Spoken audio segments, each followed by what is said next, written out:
pasien dalam upaya melawan kanker berjalan dan bersama-sama mewujudkan harapan. AHCC ada untuk Anda.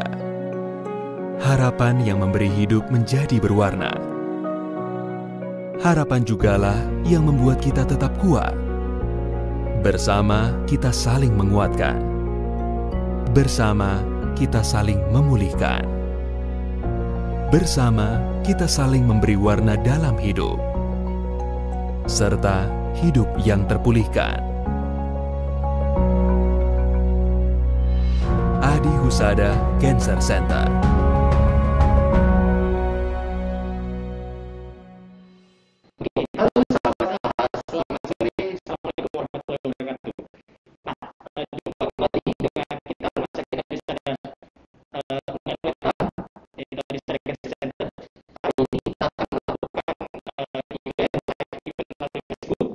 Dengan tema yaitu terapi radiasi di tengah situasi COVID-19. Nah, untuk hari ini kita sudah ditemani oleh narasumber kita hari ini, yaitu Dr. Ulinta Pasaribu, spesialis radiologi, konsultan onkologi radiasi. Halo dok, gimana kabar? Baik, alhamdulillah, salam sehat. Alhamdulillah, salam sehat. Semangat terus ya dok ya? Terus semangat. Oke, nah ini dok, mungkin di situasi saat ini banyak pasien yang bertanya-tanya atau bingung. Mungkin dokter bisa jelaskan dulu bagaimana update situasi terkini terkait terapi radiasi pasien kanker di tengah situasi COVID-19. Baik, terima kasih Mas Febri atas kesempatannya. Jadi memang pada era pandemi ini, pandemi COVID-19, pelayanan onkologi radiasi di Indonesia sesuai dengan peraturan onkologi radiasi tetap berjalan seperti semula, tidak ada perubahan dalam aturan klinisnya. Tapi tentu saja dalam pelaksanaannya ada SOP yang ada batasan-batasan yang esensial yang harus kita patuhi karena kita tidak boleh menganggap infeksi dari virus SARS-CoV-2 ini. Jadi pada intinya tetap buka ya dok ya layanan? Kita layani karena memang pasien kanker seperti kita ketahui kan terapinya kalau ditunda tentu akan meningkatkan morbiditas maupun mortalitas karena kankernya sendiri. Tapi memang di dalam pelaksanaan radiasinya, karena kita tahu bahwa pasien kanker adalah termasuk yang vulnerable patient, ya, artinya pasien dengan risiko tinggi, apalagi kalau kena infeksi COVID itu morbiditas atau mortalitasnya lebih tinggi lagi. Jadi kita harus menjaga bagaimana caranya supaya pasien-pasien tidak terinfeksi. Tapi kira-kira ada perbedaan nggak sih dok antara maksudnya terapi radiasi di saat situasi normal dengan situasi COVID sekarang? Kalau untuk pemberian terapinya mungkin tidak, tapi di dalam melaksanakan perencanaan maupun terapi radiasi itu ada perbedaan. Dan kita harus meningkatkan kewaspadaan supaya pasien yang sudah ada COVID cancer atau kena infeksi virus corona ini akan memburuk dan mudah terinfeksi. Jadi baik pasiennya maupun petugas medisnya sendiri harus tahu apa yang harus dilakukan. Jadi dari pasiennya mungkin dia datang ke rumah sakit harus memakai masker, kemudian cuci tangan, itu pokoknya yang 3 hal penting yang harus dilakukan. Kemudian satu lagi jaga, karena transmisi dari virus corona ini kan dari droplet ya. Kemudian, nah itu yang harus kita waspadai, bisa droplet, bisa direct kontak maupun indirect. Makanya harus cepat dibersihkan apabila membawa sesuatu segera dibersihkan gitu. Nah kalau dari petugasnya sendiri ada 4 hal yang harus dia ketahui. Bagaimana tentang COVID ini sendiri, seharusnya dia mengetahui. Jadi bekerja itu tidak asal-asalan. Kemudian yang kedua, seharusnya mendapatkan bimbingan. Kemudian yang kedua adalah dia juga paham betul akan SOP-nya, ya. Kemudian juga paham sarpras yang ada di sekitarnya, sarana prasarananya, bagaimana ruangannya, ventilasinya, bagaimana kebersihan alat-alatnya, antara pergantian satu pasien dan pasien lain harus segera dibersihkan, didesinfeksi. Kemudian yang lain adalah APD yang digunakan. Jadi seorang petugas juga harus melindungi dirinya jangan sampai tertular virus ini juga karena penyebaran virus ini bisa antar pasien, antar petugas dan pasien, atau antar petugas sendiri di saat menunggu di daerah sendiri. Gitu. Jadi APD-nya disesuaikan dengan ruangan di mana dia bekerja. Gitu. Makanya kita juga di sini lagi live juga memakai masker ya untuk antisipasi. Betul, jaga jarak juga. Terus gini dok, kalau situasi misalnya sebagai pasien kanker itu kira-kira berpengaruh nggak sih dok? Apakah maksudnya dengan situasi COVID-19 itu apakah berpengaruh terhadap pasien kanker? Sangat berpengaruh sekali. Kita tahu bahwa infeksi coronavirus SARS-CoV-2 ini kan sangat berbahaya, apalagi pasien-pasien dengan komorbid, ya. Penyakit yang ada mendasari apakah itu diabetes, hipertensi, gangguan paru kronis, kemudian ginjal dan kanker. Dikatakan bahwa kan sekitar 60-70% pasien dengan kanker itu terjadi imunosupresi yang sistemik. Nah, pasien-pasien dengan imunosupresi ini, apalagi dengan pengobatannya, pengobatan ya baik terapi radiasi atau kemo, terus kankernya sendiri, tentu daya tahan tubuhnya menurun. Dan dikatakan bahwa dari jurnal-jurnal sekitar 39% pasien-pasien kanker yang terinfeksi virus baru itu lebih tinggi morbiditasnya sekitar 39% dibandingkan pasien yang non CA, sekitar 8% gitu. Berarti memang harus jangan sampai pasien-pasien kita itu memang terinfeksi virus itu, ya memang harus menjaga baik dari pasiennya sendiri, keluarganya maupun kita semua. Terus kira-kira ada ini nggak sih gejala-gejala yang mesti diwaspadai setelah perawatan kanker? Ya, kita tahu bahwa manifestasi klinis dari virus ini adalah yang utama biasanya kan demam atau batuk, pilek, ya. Nah itu yang tersering, demamnya di atas 38 derajat Celcius. Tapi manifestasi klinis dari tiap individu itu kan berbeda-beda. Nah, bisa menimbulkan gejala yang lain. Bahkan kemarin dari pertemuan yang terakhir itu dikatakan bisa ada gejala gastrointestinal atau bahkan timbul ras di kulit. Karena memang virus ini walaupun mungkin reseptornya hanya satu ya di permukaan, tapi begitu dia terekspresi di jaringan dia bisa mengenai semua jaringan, baik itu organ vaskuler, kulit, ginjal, jantung dan lain sebagainya. Sehingga makanya kenapa kita dalam menangani pasien dengan COVID ini harus hati-hati betul, apalagi apabila disebut dengan kanker. Oke. Ya, oke. Sambil berdialog, rekan-rekan mungkin yang sobat AHA yang sedang menyaksikan kita di live Facebook, apabila memiliki pertanyaan bisa langsung menuliskan pertanyaan di komen. Nanti akan kita jawab pertanyaannya. Oke dok. Jadi kalau misalnya dengan situasi yang seperti tadi yang dokter ceritakan, kira-kira pasien itu harus perlu khawatir nggak sih dok dengan berkunjung ke AHCC atau masih tetap bisa? Baik, karena memang pelayanan onkologi radiasi ya, pelayanan radiasi di seluruh Indonesia itu tidak berhenti, artinya pelayanan tetap berlangsung. Pasien-pasien khawatir ya bolehlah khawatir, tapi tidak usah berlebihan. Ya. Khawatir atau takut itu wajar, tapi tidak usah berlebihan. Tapi kita ganti dengan kewaspadaan. Jadi artinya pasien, keluarga dan petugasnya itu aware apa yang harus dilakukan. Jadi 3 hal penting yang utama adalah bahwa pakai masker. Begitu keluar rumah pakai masker. Kecuali kalau pada saat di treatment pakai termoplastik mask ya itu dilepas maskernya. Tapi artinya jaga diri itu dengan masker, jaga physical distancing. Kemudian yang ketiga kebersihan. Karena kita tahu bahwa droplet itu kan bisa melompat dan dia bisa jatuh di permukaan. Jadi kalau nggak pakai masker jatuh, kemudian kita pegang, bisa direct kontak, misalnya kita bersalaman. Sekarang sama Mas Febri nggak bisa salaman kan? Atau bisa indirect. Dia tuh misalnya ada pasien COVID pas berbicara atau bersin atau dengan keluarnya ini jatuh ke meja. Kemudian seorang pasien pegang, nah kan kita kebiasaan memegang wajah, itu.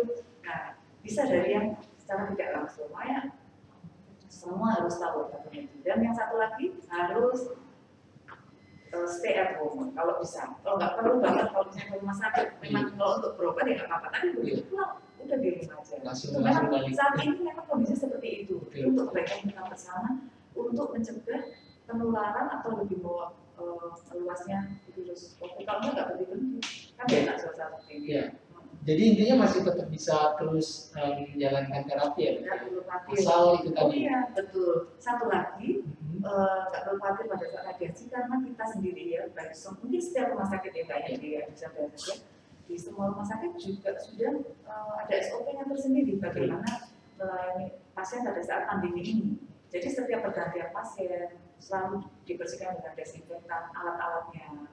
Memang kalau onkologi radiasi itu ada tantangan tersendiri ya, tantangan tersendiri dalam pelayanan ini, baik dari pasiennya yang sangat rentan terhadap infeksi, yang kedua staffnya itu kan mempunyai masing-masing punya keahlian spesifik ya, khusus di mana dia sendiri pun juga mudah bisa terinfeksi. Nah, jadi harus hati-hati. Yang ketiga adalah environment-nya. Kan radioterapi selalu berada di rumah sakit. Nah, di mana lingkungannya bisa saja ada yang infeksius. Memang sebaiknya area yang infeksius dibedakan dengan yang non-infeksius. Tapi kan mau gimana, memang environment seperti itu. Dan yang keempat adalah environment, kemudian ini pemberian terapi radiasi itu kan terfraksi. Pemberian nggak langsung sekali datang. Jadi ada beberapa fase. Itu memberi kesempatan bahwa kita lebih sering ketemu dengan pasien atau juga kontak dengan pasien. Nah, makanya di era pandemi ini memang kalau memungkinkan teknik pemberian radiasinya mungkin disimpelkan tanpa mengurangi hasil terapinya, kemudian fraksinya juga mungkin diperpendek. Nah, seperti itu. Oke, baik dokter. Mungkin nanti kita lanjut. Jadi nanti setelah ini kita akan mungkin ada beberapa pemirsa kita dan saat ini mungkin bingung, mungkin juga ada beberapa pemirsa orang awam yang belum mengetahui apa itu radiasi.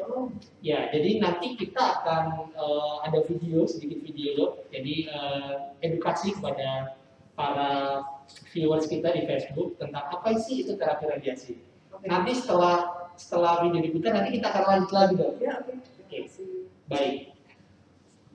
Radioterapi merupakan terapi menggunakan radiasi yang dibangkitkan oleh linear accelerator.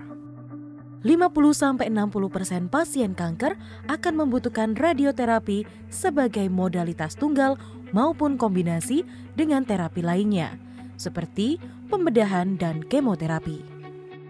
Pada saat pertama saya menjalani radiasi, saya agak gugup dan bingung. Tapi setelah saya menjalaninya, yang pertama kali, saya lebih percaya diri dan terbiasa dengan posisi saya yang sama dan juga dengan alat yang berputar-putar di dekat saya. Radioterapi biasanya dijadwalkan 5 hari dalam seminggu sesuai jumlah fraksi yang telah diberikan. Perawat akan menghubungi Anda terkait jadwal radioterapi melalui WhatsApp maupun pesan pribadi ke pasien atau pendamping pasien. Konfirmasi kehadiran biasanya memerlukan waktu kurang dari 5 menit dengan menunjukkan kartu berobat pasien dan memakai gelang pasien. Proses radioterapi berkisar 5-30 menit per pasien. Anda disarankan datang lebih awal untuk persiapan, antara lain ganti pakaian dan melakukan pemeriksaan tensi darah. Sambil menunggu antrian, Anda bisa menikmati fasilitas yang tersedia, seperti Wi-Fi, minibar, maupun membaca koran, majalah, hingga brosur informasi seputar kanker.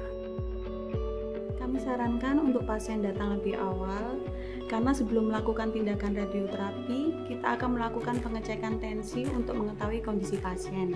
Selain itu, pasien dapat berganti pakaian dan menunggu antrian agar merasa nyaman dan tidak terburu-buru. Sambil menunggu antrian radioterapi, di situ saya sambil bikin teh dan browsing-browsing internet, bisa juga nonton TV, ya seperti rumah sendiri. Sebelum proses radiasi dilakukan, radioterapis akan menanyakan identitas Anda untuk verifikasi data pasien. Setelah proses verifikasi, radioterapis akan memposisikan Anda pada meja treatment dengan posisi yang telah ditentukan saat CT simulator. Petugas akan meninggalkan ruangan sesuai prosedur dan memantau Anda dari ruang kontrol di mana mereka dapat melihat dan mendengar Anda. Anda akan mendapatkan radiasi secara aman meskipun tidak kasat mata, berbau maupun berasa. Di dalam ruang radiasi, kita tidak diperkenankan untuk bergerak, tetapi radiasinya tidak terasa apapun oleh badan kita, tidak berbau, dan juga tidak tampak oleh mata. Setelah menyelesaikan terapi radiasi, Anda dapat meninggalkan ruang radioterapi dan kembali beraktivitas. Sebelum mendapatkan radiasi, dokter dan fisikawan medis kami telah menentukan besar dosis yang tepat untuk kanker Anda. Radioterapi ini adalah spesifik dalam pengobatan kanker, di mana dosis setiap pasien itu berbeda-beda. Di mana tujuan kita adalah memberikan dosis yang maksimal pada tumor, tetapi minimal pada jaringan sekitarnya. Tim multidisiplin kami akan melakukan ulasan dan evaluasi pada setiap kasus kanker. Hal ini untuk menentukan besaran dosis, teknik yang digunakan, hingga faktor keamanan dan kenyamanan pasien. Pertemuan ini dilakukan secara periodik untuk memantau perkembangan pasien. Badan atau tubuh saya seperti kayak mengalami sesuatu yang berbeda, dan setelah saya konfirmasi dengan suster atau perawat, itu memang efek samping dari radiasi tersebut. Dan setelah saya buka buklet yang telah diberikan, di situ di buklet tersebut ada bagaimana cara untuk mengatasi keluhan-keluhan atau sesuatu yang terjadi pada diri saya. Saya masih bisa menjalankan aktivitas saya seperti biasanya. Malah selama menjalani radiasi pun, saya masih bisa mengendarai mobil sendiri. Saya masih bisa melakukan olahraga pagi. Semua panduan dan pantangan itu sudah bisa saya pelajari dari buklet yang saya terima sebelum radiasi dilakukan.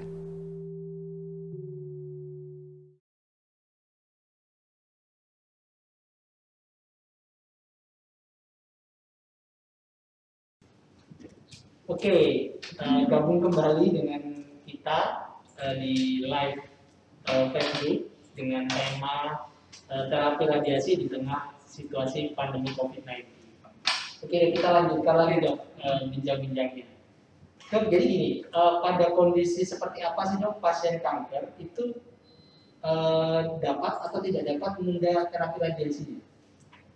Baik, dalam saya jawab ya, ini memang ada di buku panduan Polri ya, ini buku panduan Polri, pedoman pelayanan radiasi, kapan seseorang itu boleh radiasi atau tidak. Jadi pasien itu boleh, misalnya yang sedang radiasi tetap melanjutkan radiasinya, atau pasien-pasien yang ada surat rujukan dengan kondisi sito atau urgent, misalnya dengan kompresi spinal cord, kemudian sesak hebat, ya, yang karena obstruksi misalnya gitu, atau perdarahan yang tidak berhenti-henti, atau nyeri, ya nyeri karena kankernya yang tidak hilang dengan obat-obatan. Yang ketiga, pasien yang mendapat rujukan ke radioterapi, memang yang akan bisa kita jadwalkan. Jadi pasien datang itu pasien baru diatur datangnya, jadi tidak menumpuk di ruang tunggu gitu.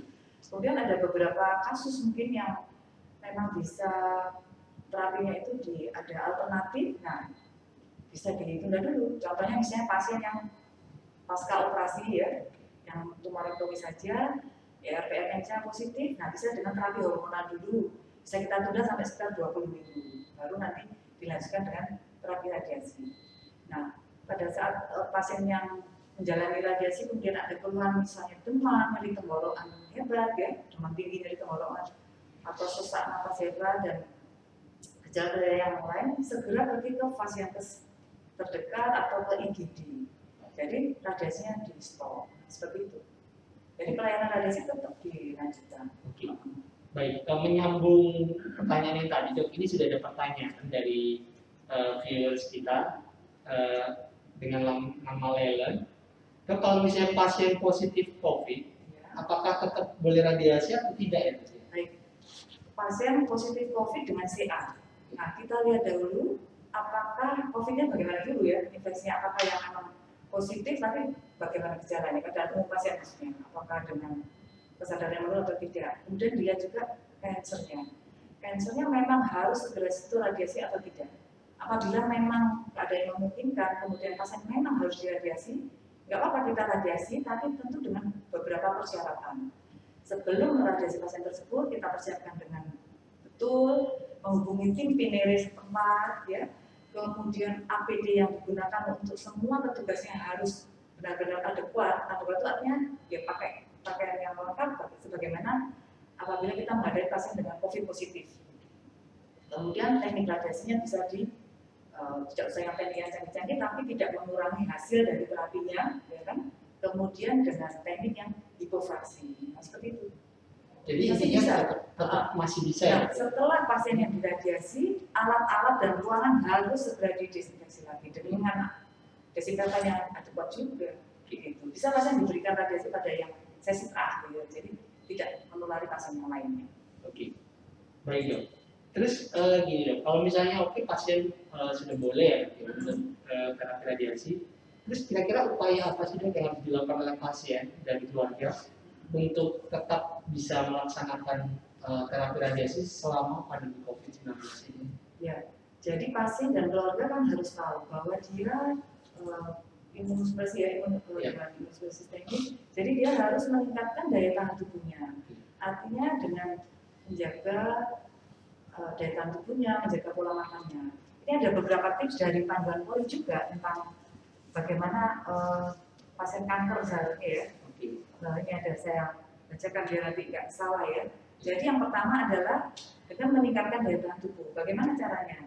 Yaitu dengan makanan-makanan yang bergizi, kemudian dengan suplemen atau vitamin, olahraga bila memungkinkan yang olahraga ini sih ya, bila memungkinkan. Kemudian istirahat yang cukup.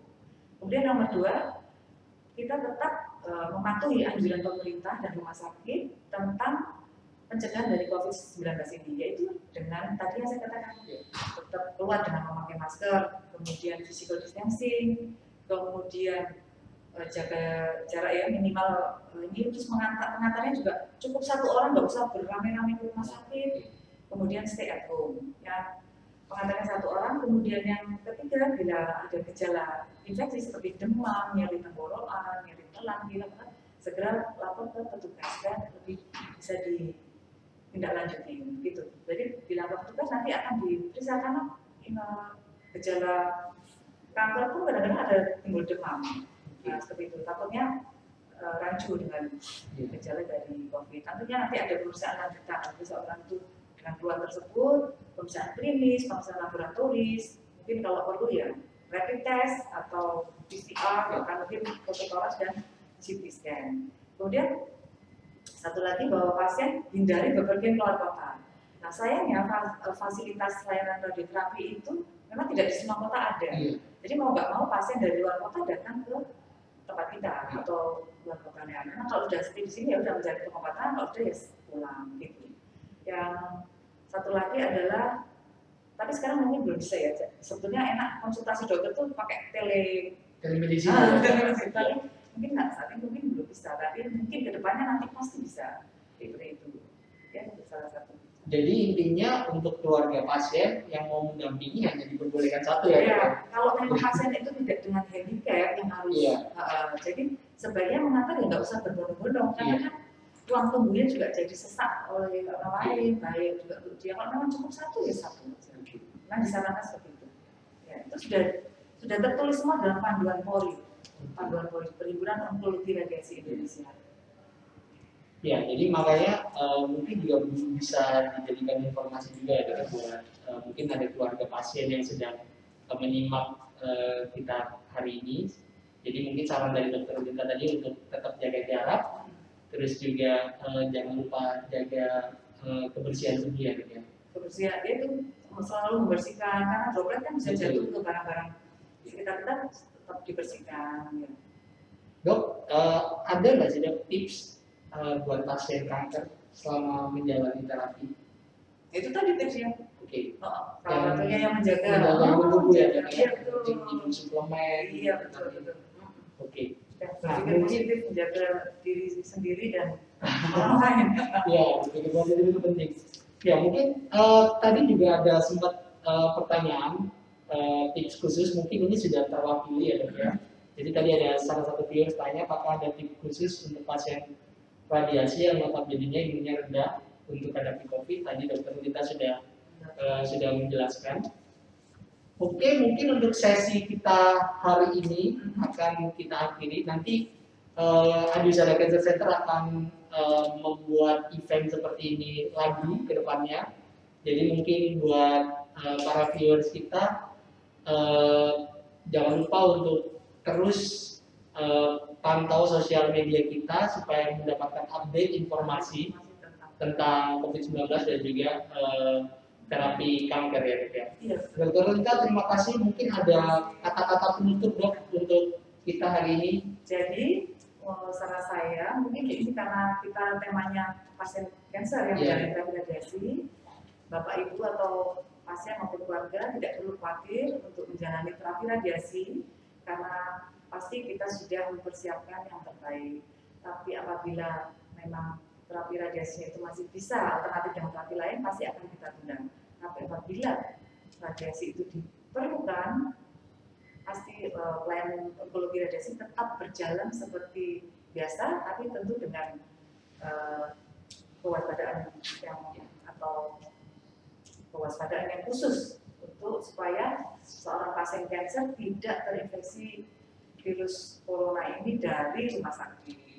Pada saat dia menjalani terapi radiasi. Itu aja Mas Febri. Ya baik, terima kasih banyak Dokter Rita atas waktunya hari ini. Jumpa kembali nanti dengan sesi Facebook Live lain dari Adiusada Cancer Center. Terima kasih. Assalamualaikum warahmatullahi wabarakatuh.